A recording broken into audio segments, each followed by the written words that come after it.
Greetings and felicitations. Hip, hip, hurrah, tally-ho. Hey, Cutie Pie. Hey, Puddin'. Hey, let's talk about this 1951 classic science fiction movie. It's one of the ones that every sci-fi fan needs to watch. The Day the Earth Stood Still. What'd you think about it? An excellent movie.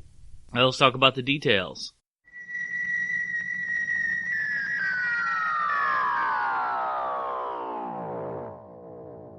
It was directed by Robert Wise, based on the short story from the early 1940s, Farewell to the Master by Harry Bates, starring Michael Rennie, Patricia Neal, Hugh Marlowe, music by Bernard Herrmann. It was a black and white movie produced by 20th Century Fox, released September 18th, 1951. 92 minutes long. The budget was just shy of $1 million. Box office took in $1.85 million. All right, let's talk about the movie itself. I mean, this is a Cold War movie set during the early era of the nuclear arms race.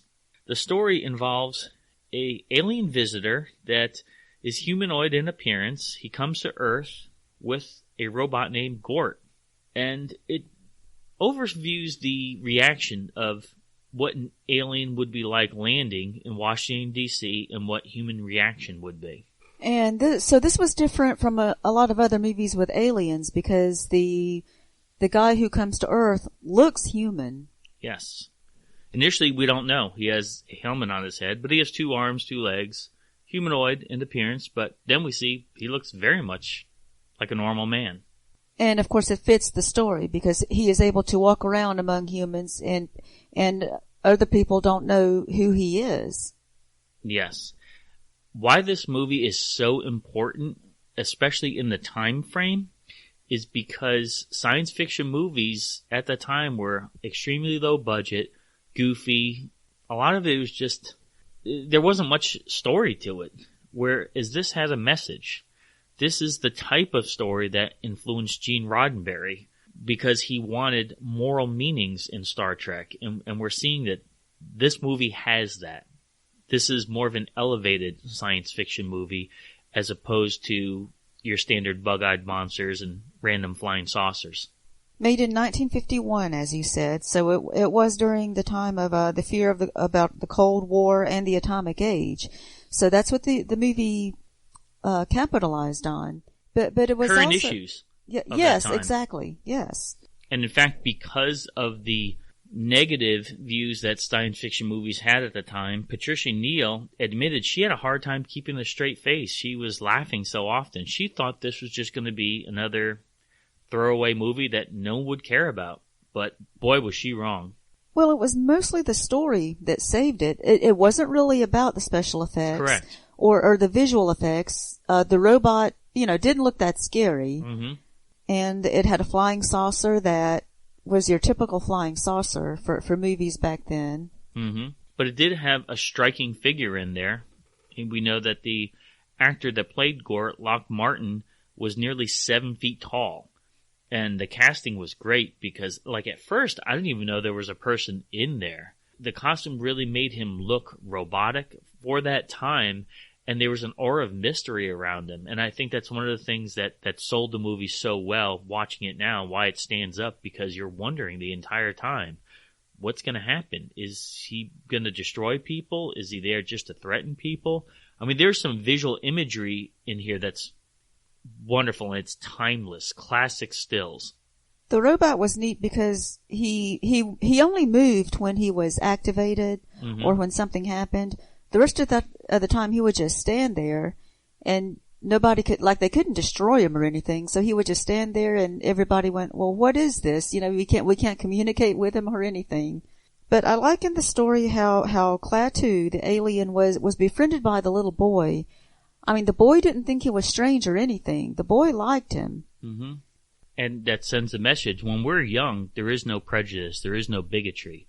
You're trusting of everyone. They had a good relationship. Yes, and I mean, Klaatu liked him too. I mean, he was very open to him and treated him like a person. And I like how the boy was played by Billy Gray that was on Father Knows Best. Mm-hmm. So That's right. You could recognize him. He was a lot younger in this movie. Mm-hmm. Oh, and the movie also had Aunt Bee from the Andy Griffith Show. It was fun to see that. Yeah. You're right. Yeah. Totally. A lot of connections there. I mean, we mentioned the connection that Gene Roddenberry felt this movie was a high esteem movie for science fiction. George Lucas liked it as well. In fact, Klaatu, Nikto, Barada, those are names that he used for characters in Return of the Jedi. So he worked these words into the Star Wars universe. That's neat too. I mean, that is how Star Wars fans know this movie. Mm-hmm. But you know what it reminds me of though, from Star Trek, Wolf in the Fold, when they said Rejek, Baradas, Kessler. Yeah, it sounds a lot like that too. It sure did sound like that. Yeah, that could have come from this. Mm-hmm. And though we wouldn't say that this movie was known for its special effects, when it did have things in it, such as the saucer, the seamlessness of the doors of the saucer, the effect was beautiful. In order to make the spaceship have no seams around the doors, what they did was they filled it with putty and painted over it. And then when the door was open, they just pulled the putty apart, and it made the door simply appear. So in the special effects department for 1951, I think they did a wonderful job. Yes, that did look convincing when you're watching it in black and white and you see the seams disappear. So you're saying the way they did it though, that had to have taken some time. Put the putty on, take the putty off. Yeah. Yes. It seems like, well, I guess they could have filmed it all. They might have just re-shown bits and just filmed it all at once. All the times when the door was open, and then the shots where the door was closed, that could have just been reused. Sure. And we know that the eerie music that we hear at the beginning of the film, the instrument used were theremins. So it's a strange type of instrument that you use by waving your hands over. It's an electronic instrument. But it was this point forward, this eerie sound was associated with science fiction movies. And we have to credit that the most notoriety, the most notable film was to use this early on was The Day the Earth Stood Still. I saw Sheldon use a theremin on Big Bang Theory. He played the Star Trek theme on it. Oh, you can do that. Neat. And I didn't it's see perfect. That episode. That's cool. Yeah, it's just perfect sounding for the Star Trek theme. And of course, Robert Wise, the director of this movie, directed Star Trek the Motion Picture. Yes, he has some history. That was the era. It's funny you say that. Star Trek used to want to have people who had action or science fiction or fantasy backgrounds involved in their productions. Times have changed. Yeah, now they just want the big names to make a movie. Whether you have a background in sci-fi or not. Yeah. Weird. After reading the script, they wanted the Army to be involved in this. The Army didn't want to be involved, but the studio approached the National Guard, and guess what? They cooperated. So they really did have some military involvement in this movie. I guess to a degree you had to with all the armaments that you saw here. And it looked good in the movie, the way the people were standing there in formation. Mm-hmm. That was very realistic. Another theme of this movie is about how it paralleled Jesus Christ in a lot of ways, and that was intentional. That's true.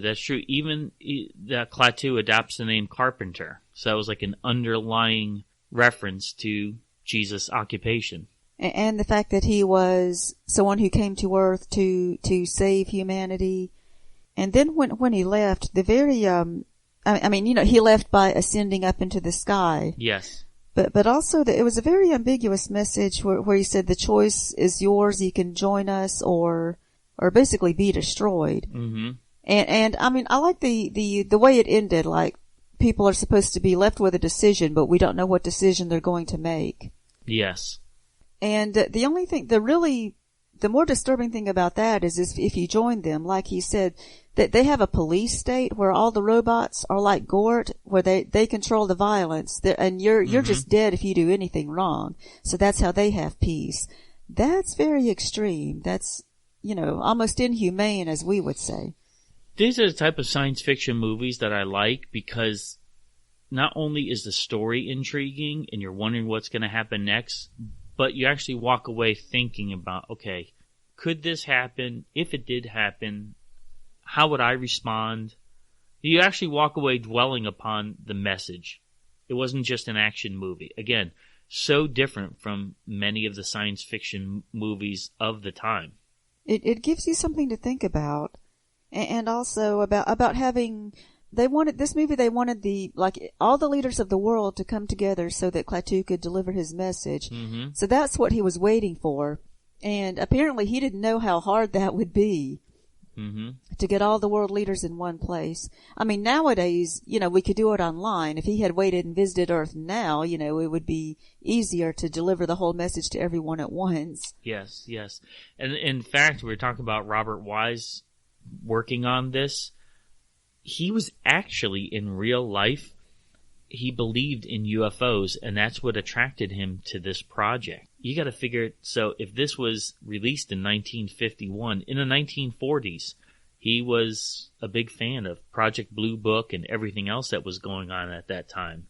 I imagine it had to be harder to get information about this subject matter during that time period. Like if you were a science fiction fan, a UFO follower in the 1940s, you had to be a small but select but passionate group of people. Just as we have said about being a fan of anything, even in the 70s it was harder. I mean, Pre-internet, before the internet, course, yeah.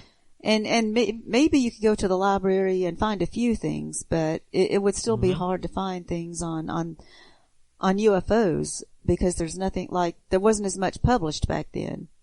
Yeah. And a lot of it could have been just as much fiction as this science fiction story. I think this is a must-watch for science fiction fans. For classic movie fans, definitely give this a thumbs up. Yes, a thumbs up. Thank you so much for joining us. Please continue to follow and interact with us on both Facebook and Twitter. If you use Apple IIe, Commodore 64, or Tandy computers, find us on your bulletin board system. Your 5-star feedback is always welcome. Theme music provided by Checkpoint Charley. Until next time, live long and may the Force be with you. Nanu Nanu.